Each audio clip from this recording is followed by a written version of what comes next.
The Call in the Woods.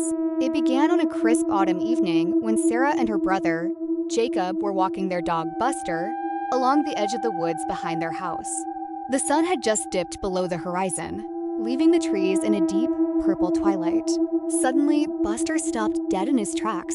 His fur stood on end, and a low, fearful growl rumbled in his throat. "Buster, what is it?" Sarah whispered, pulling on his leash. From deep within the shadows of the trees, a voice called out. "Help! Somebody help me! I'm hurt!" Jacob gasped. "Sarah, that sounds like Lily from next door. We have to go look." They took 2 steps toward the tree line when Sarah froze. Her stomach dropped. The voice did sound exactly like Lily. Same pitch, same frantic tone. But Lily had moved to another state 3 months ago. Before Sarah could grab Jacob's arm, the voice called out again. "Help! Somebody help me! I'm hurt!"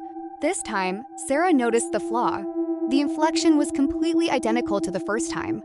The pause between words was exactly the same duration. It wasn't a person crying out in pain. It was a recording being played back. "The house is not empty." "Jacob, stop," Sarah hissed, dragging him backward by his jacket.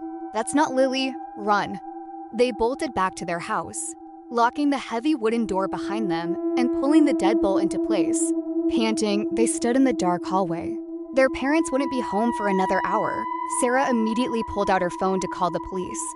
But before she could dial, the sound of heavy footsteps echoed from the floorboards directly above them. Thud, thud, thud. Then a voice drifted down the stairs. It was their mother's voice, warm and comforting. "Kids, is that you? Come upstairs, I have a surprise for you."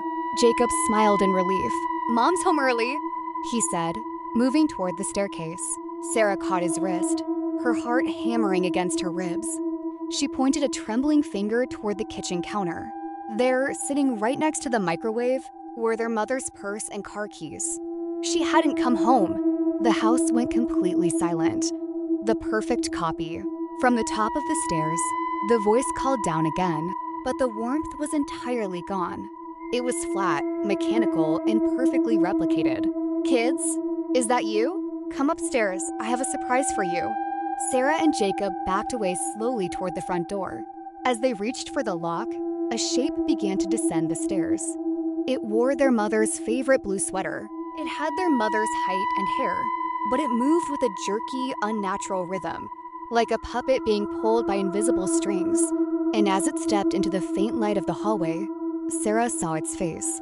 The features were smooth and blank, like unblemished wax. It had no eyes, just dark, hollow recesses, and its mouth was stretched open far too wide.